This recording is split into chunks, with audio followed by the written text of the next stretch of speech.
কোরআন নবীদের সম্মান দিয়ে থাকলেও বর্তমান বিকৃত তাওরাতে নবীদের নগ্নতা প্রকাশ করার প্রবণতা ভীষণভাবে লক্ষ্য করা যায়, যেমন নূহ আলাইহিস সালাম বা লূত আলাইহিস সালামের ঘটনা।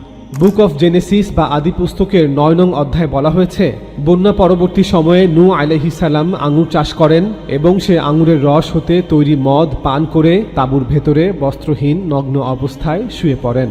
নূহ আলাইহিস সালামের পুত্র হাম তার নগ্নতা দেখে অন্য ভাইদেরকে জানায়। পুত্র শাম ও ইয়াফিস পেছনে ফিরে এসে তাকে কাপড় দ্বারা আবৃত করেন। জ্ঞান ফিরলে নূহ তার পুত্র হামকে অভিশাপ দেন।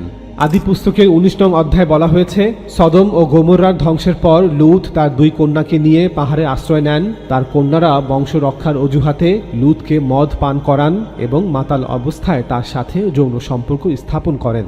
নাউযুবিল্লাহ।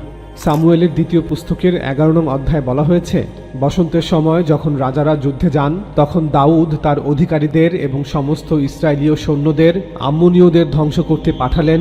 যোয়াবের সৈন্যরা আম্মনদের রাজধানী শহর রব্বাও আক্রমণ করল, কিন্তু দাউদ জেরুজালেমেই রইলেন। সন্ধ্যায় তিনি বিছানা ছেড়ে উঠলেন এবং রাজবাড়ির ছাদে পায়চারি করতে লাগলেন।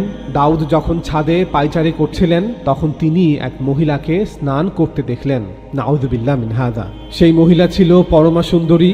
দাউদ তার আধিকারিককে ওই মহিলাটি সম্বন্ধে খোঁজ নিতে পাঠালেন। এক আধিকারিক উত্তর দিল, মেয়েটি ইলিয়ামের কন্যা বৎশেবা, সে হিত্তীয় উরিয়ের স্ত্রী। দাউদ লোক পাঠিয়ে বৎশেবাকে তার কাছে আনালেন।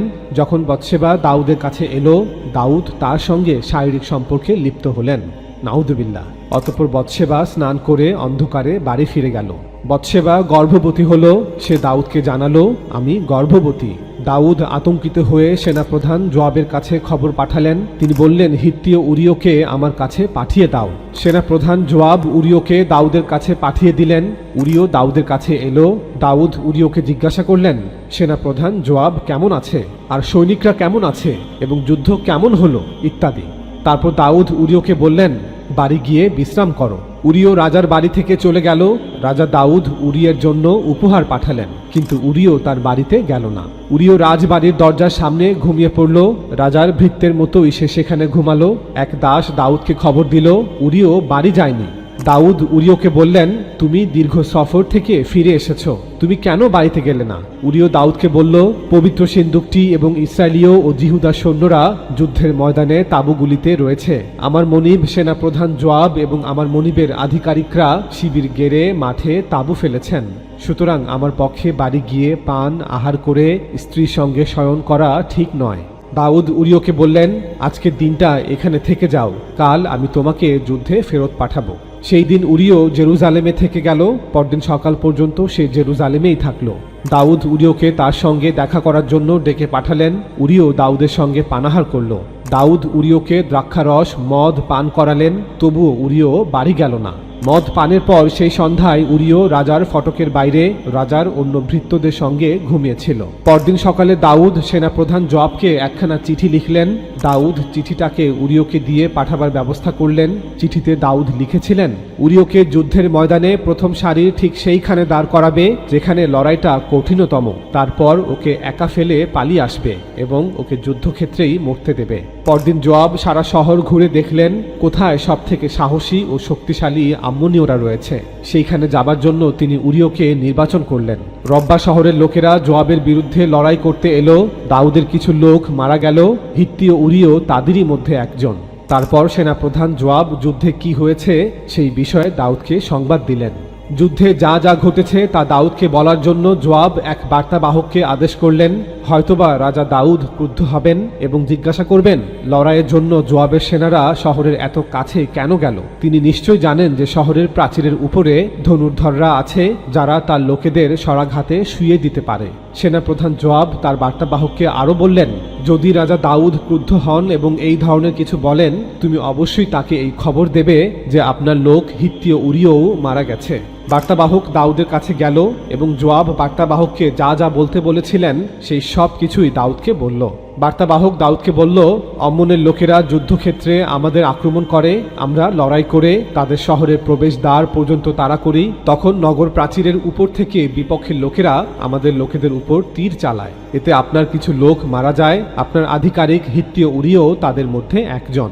দাউদ বার্তাবাহককে বললেন, যোয়াবকে গিয়ে বলো, এ নিয়ে অতিরিক্ত বিমর্ষ হয়েও না। একটা তলোয়ার একজনের পর আরও একজনকে হত্যা করতে পারে। রাজাদের বিরুদ্ধে আরও জোরদার আক্রমণ চালাও, তোমাদের জয় হবেই। এই কথাগুলি বলে যোয়াবকে উৎসাহিত করো। অর্থাৎ রাজা দাউদ খুশি হলেন যে হিত্তীয় উরিও তার পরিকল্পনা মাফিক মারা গেছে। বৎশেবা তার স্বামীর মৃত্যুর খবর পেলেন এবং তার জন্য কাঁদলেন। তার দুঃখের দিন অতিক্রান্ত হলে দাউদ বৎশেবাকে তার বাড়িতে নিয়ে আসার জন্য ভৃত্য পাঠালেন। দাউদ বৎশেবাকে বিয়ে করলেন। বৎশেবা দাউদের পত্নী হলেন এবং দাউদের জন্য একটা সন্তানের জন্ম দিলেন। কিন্তু দাউদের এই পাপ প্রভু পছন্দ করলেন না। তানাখের এই বর্ণনা দাবি করছে যে দাউদ আলাইহিসসালাম পরকীয়ায় লিপ্ত হয়েছেন, অতঃপর বৎশেবা স্বামীকে হত্যা করে বৎশেবাকে বিয়ে করেছেন। নাউযুবিল্লাহ মিন হাযা। দুঃখের বিষয়, অনেক মুসলিম মুফাসসিরগণ এই জাল মিথ্যা বর্ণনাকে সত্য দাবি করে তাদের তাফসিরে উল্লেখ করেছেন। সুতরাং কোরআন নবীদের সর্বোচ্চ সম্মান দিয়ে থাকলেও তাওরাত এবং তানাখে নবীদের নগ্নতা প্রকাশ করার প্রবণতা ভীষণভাবে লক্ষ্য করা যায়। বাইবেলের ওল্ড টেস্টামেন্টের ফার্স্ট কিংস বা রাজাবলী 1-এর 11 নং অধ্যায়ে বলা হচ্ছে, সোলাইমান ও তার বহু পত্নী।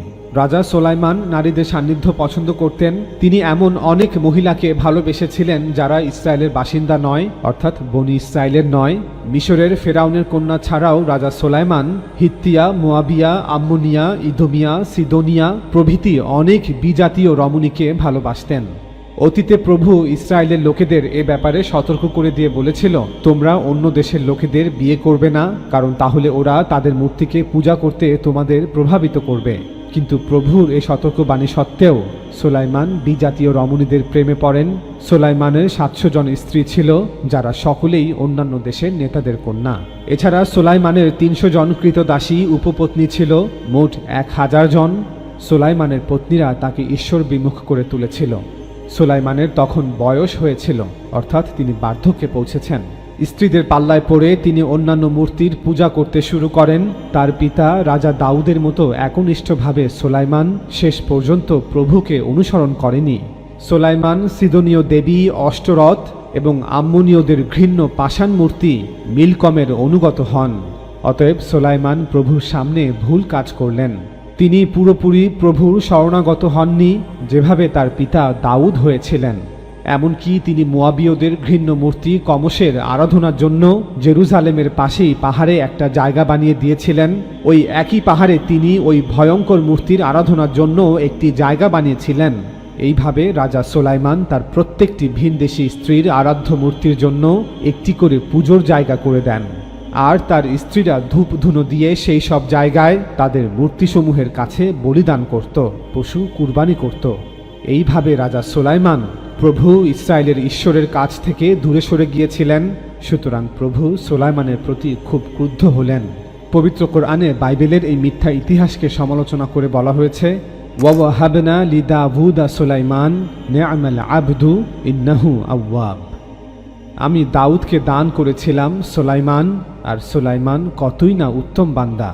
নিঃসন্দেহে সে ছিল আল্লাহর দিকে প্রত্যাবর্তনকারী। অর্থাৎ দাউদ আলাইহিসসালামকে পুঙ্খানুপুঙ্খ কর্মের প্রতিদান হিসেবে সুলাইমান আলাইহিসসালাম দান করা হয়েছিল। তিনি ছিলেন তার পিতার মতোই উত্তম বান্দা। বাইবেলে বলা হচ্ছে, তার পিতা রাজা দাউদের মতো একনিষ্ঠভাবে সুলাইমান শেষ পর্যন্ত প্রভুকে অনুসরণ করেনি। কিন্তু আল্লাহ বলছেন, সুলাইমান ছিল দাউদের মতোই উত্তম বান্দা। এটি সুলাইমান আলাইহিসসালামের দাসত্বের উপর আল্লাহ তাআলার সাক্ষ্য। এরপরে একজন ঈমানদার এই পৃথিবীতে আর কি কামনা করতে পারে? সুলাইমান ছিল আল্লাহর দিকে প্রত্যাবর্তনকারী।